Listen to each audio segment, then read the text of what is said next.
Bienvenidos a su canal Otro Punto de Vista. En esta ocasión vamos a seguir hablando con el tema del diezmo, ya que es un tema muy amplio, muy extenso, donde podemos aprender mucho y ver diferentes puntos de vista también. Entonces vamos a seguir con este tema, pero en esta ocasión, como no son enseñanzas, no son estudios, solamente voy a tratar o a exponer algunos puntos de vista en cuanto a la actitud al dar el diezmo. No solamente cómo la gente pide. Vimos en el otro video que cómo los sacerdotes piden, y no solamente los sacerdotes, sino algunos pastores también piden su manera de pedir el diezmo. Entonces cuenta mucho la actitud, que no solamente al pedir el diezmo, sino la actitud más que nada de uno al dar el diezmo, si es que uno lo da, o los que dan el diezmo. Es importante. Decía alguien que no solamente es importante pedir, o no es todo el pedir el diezmo, sino el cómo pedir. Lo más importante es enseñar a dar. Muchas veces se les exige el diezmo a mucha gente, muchos pastores o líderes o sacerdotes o quienes lo hagan, exigen el diezmo, pero no enseñan a dar. Y decía no recuerdo si es un escritor, pero decía de que es más importante enseñar a dar. Cuando nosotros enseñamos a dar, por qué debemos dar, cómo debemos de dar, es más fácil que la gente lo haga, y lo haga con una buena actitud, de una buena manera, que si solamente se exige a dar, ya sea diezmos, ofrendas o lo que sea. Por eso es importante nuestra actitud a la hora de dar el diezmo. ¿Y qué nos dice la Biblia? ¿Cómo tenemos nosotros que dar? ¿Cómo tenemos que ofrendar? El diezmo no es para hacernos ricos. Si nosotros lo hacemos con esa actitud, pues ya estamos mal. Gloria de Dios.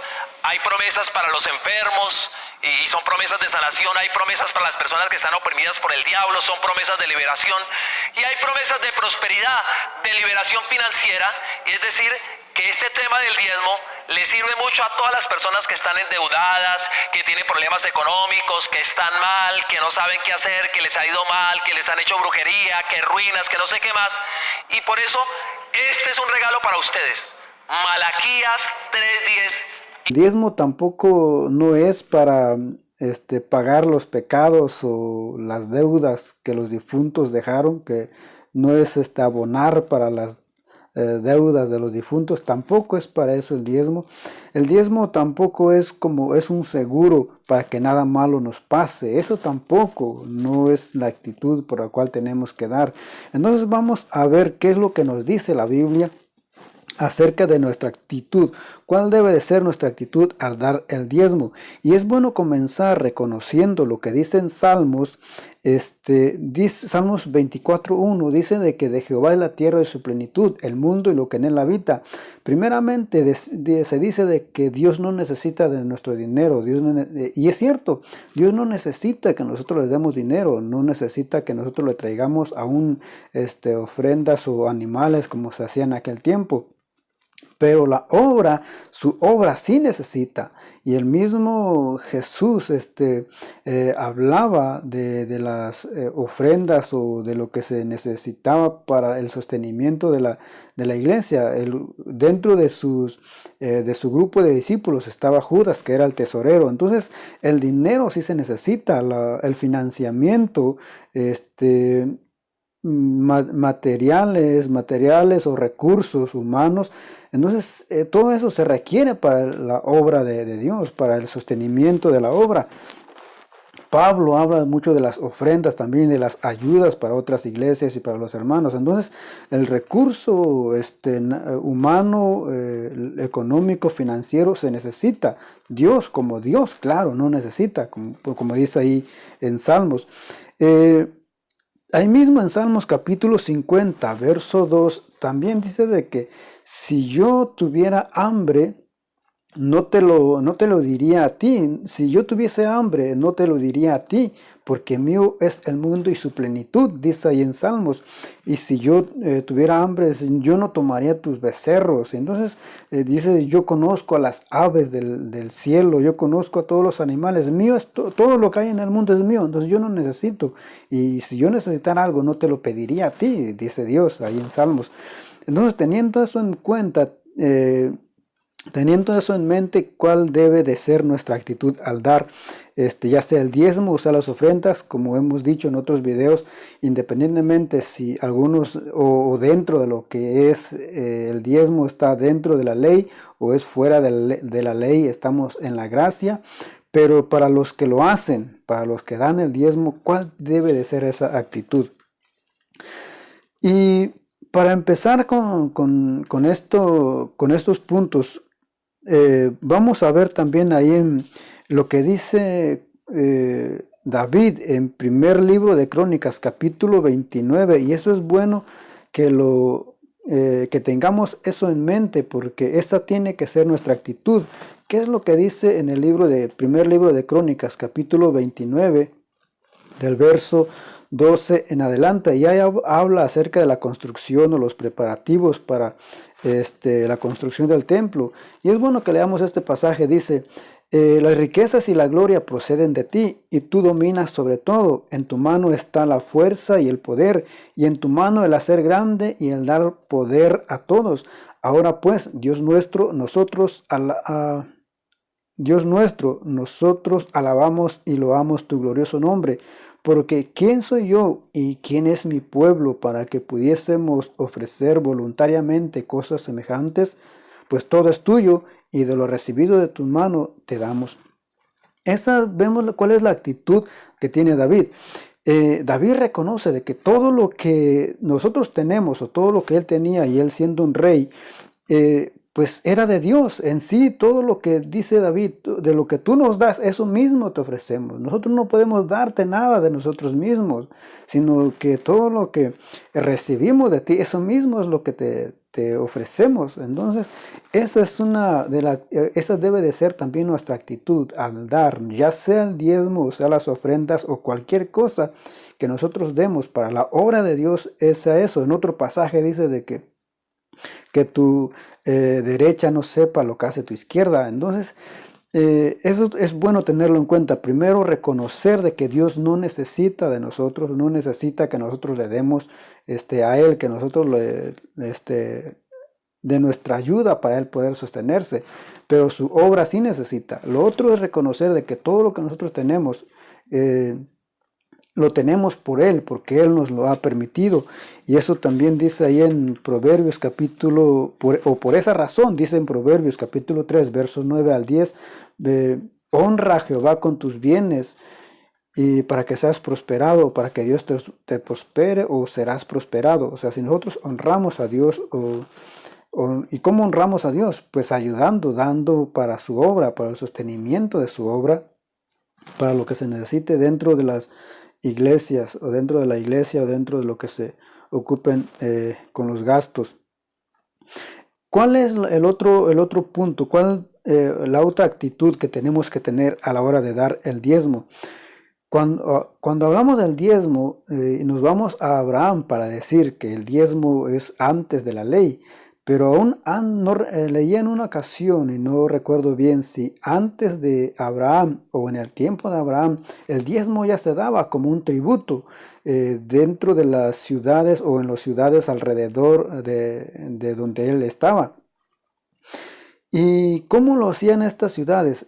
Ellos llevaban el diezmo o el tributo al rey, porque esa es una manera de que ellos mostraban su dependencia del rey, de que pues el rey, ellos dependían del rey. Entonces, ¿qué es lo que hace Abraham? Abraham dice, yo no dependo del rey, o yo no dependo, digamos, de un hombre, y aún yo no dependo de mis fuerzas, sino que yo dependo de Dios. Entonces, si yo dependo de Dios, lo que yo tenga, o hablando del diezmo en este caso, es de Dios. Entonces, cuando uno da el diezmo, uno muestra de que uno depende de Dios y no de las riquezas no de nuestras fuerzas. Y eso dice ahí en Mateo, Jesús lo dijo en Mateo 6, capítulo 6, verso 26, hablando de los pájaros, de las aves, que Dios los sostiene. Ellos no trabajan, no hilan, no recogen, pero Dios los sostiene y dice, ¿y a poco no valen más ustedes que las aves? Entonces, si Dios se preocupa por las aves, ¿cuándo no más se va a preocupar por nosotros? Y ya por eso en el verso 33 dice, Evangelio según San Mateo capítulo 6 verso 33 dice de que buscad primeramente el reino de Dios y su justicia, y todas estas cosas os vendrán por añadiduras. ¿Por qué? Porque cuando nosotros damos el diezmo o las ofrendas, es una muestra que nosotros dependemos de Dios, no dependemos de las riquezas en sí, ni de nuestras fuerzas, sino que nosotros dependemos de Dios. Esa tiene que ser nuestra actitud al dar el diezmo, reconocer que nosotros dependemos de Dios. Lo otro es como un principio, es para despojarnos también, para apartarnos de la avaricia. En Hebreos capítulo 13, verso 5 dice, Hebreos capítulo 13, verso 5 dice, sean vuestras costumbres sin avaricia, contentos con lo que tenéis ahora, porque Él dijo, no te desampararé ni te dejaré. Muchas veces nosotros tal vez dependemos mucho del dinero en este caso, o no queremos despojarnos, o lo que más nos cuesta muchas veces es despojarnos del dinero, o que no haya avaricia en nosotros. Veamos qué dice ahí en Eclesiastés capítulo 5 verso 10 dice, el que ama el dinero no se saciará de dinero, y el que ama el mucho tener no sacará fruto. También esto es vanidad. Entonces, cuando nosotros damos el diezmo o damos las ofrendas o ayudamos a los demás, es una manera de nosotros poder despojarnos, digamos, del dinero y no permitir que haya avaricia en nosotros, que no haya ese amor por el dinero, ese amor por las riquezas, sino que tenemos esa libertad de poder ayudar a los demás. Eso es un buen principio. El diezmo o las ofrendas son una buena manera de despojarnos y que no haya avaricia en nosotros. Algunos otra de las actitudes que tenemos que tener también dice la Biblia de que nosotros a la hora de dar tenemos que hacerlo con gozo, no por necesidad. En segunda carta a los Corintios capítulo 9 verso 7 dice que cada uno dé conforme propuso en su corazón, no de mala gana ni por obligación, porque Dios ama al dador alegre. Cuando nosotros damos, dice de que tenemos que hacerlo con gozo, no porque necesitamos. Muchas veces damos y esperando que Dios nos bendiga, o esperando que Dios nos saque de las deudas, o que Dios nos saque de alguna necesidad, o damos con tristeza, o a veces nos duele dar, nos cuesta dar. Entonces dice, y si nosotros lo hacemos de esa manera, entonces de nada sirve, o no ayuda de mucho, porque lo estamos haciendo, como dice ahí, de mala gana. Y de esa manera, pues Dios no lo recibe. ¿Cómo bendice y cómo recibe Dios lo que damos? Cuando lo damos con gozo, con alegría. De esa manera, si lo hacemos de esa manera, es como Dios lo recibe y como Él nos bendice. Por eso en una ocasión también Jesús le reclama, digamos, a los fariseos dice de que ellos daban el diezmo de todo, de las almendras, del ajo, bueno, y de todo daban el diezmo, pero dejaban de un lado la justicia y el amor de Dios. Entonces de nada sirve que nosotros demos el diezmo si andamos menospreciando o criticando o juzgando a los demás. De nada sirve que nosotros demos el diezmo si no hacemos justicias, si no hacemos justos con nuestros semejantes, o si nos olvidamos del amor de Dios. Dice en otro pasaje también nos dice de que Cuando vamos a ofrendar y nos acordamos que alguien, que nuestro enemigo o con nuestro hermano o que alguien tiene algo contra nosotros, dejemos ahí la ofrenda y vayamos a arreglar ese problema o esa situación y después regresamos y entonces ponemos la ofrenda. Entonces no es solamente dar por dar, sino que tiene que haber una actitud de nosotros al dar. Otro de los principios es como podemos dar el diezmo o las ofrendas, bueno, más el diezmo como un principio de administración. Dicen que uno tiene que saber administrar el dinero y dentro de eso entra el diezmo. Cuando nosotros damos el 10%, estamos aprendiendo o es una manera de aprender a administrar el dinero. Entonces, estos son solamente algunos principios o actitud que nosotros tenemos que dar, cómo tenemos que dar el diezmo. Dios no nos va a bendecir solamente porque demos el diezmo y ya, si no lo hacemos con la actitud correcta, aún Dios no lo va a recibir. De nada nos sirve que nosotros demos el diezmo o que uno dé el diezmo, pero aún si está mal con Dios, Dios no lo va a recibir porque, como decíamos al principio, Él no necesita de nosotros, Él no necesita de nuestro dinero, pero la obra sí. Pero no porque uno no diezme, tampoco la obra se va a detener, tampoco su obra va a dejar de hacer el trabajo, digamos, sino que su obra va a seguir. Entonces, si hablamos de un beneficiario a la hora de diezmar o de ofrendar, somos nosotros mismos. Si nosotros ofrendamos, somos nosotros los beneficiados, no Dios. Somos nosotros los que recibimos los beneficios. Espero que este video les haya servido y lo compartan si así fue. Y nos vemos en el próximo.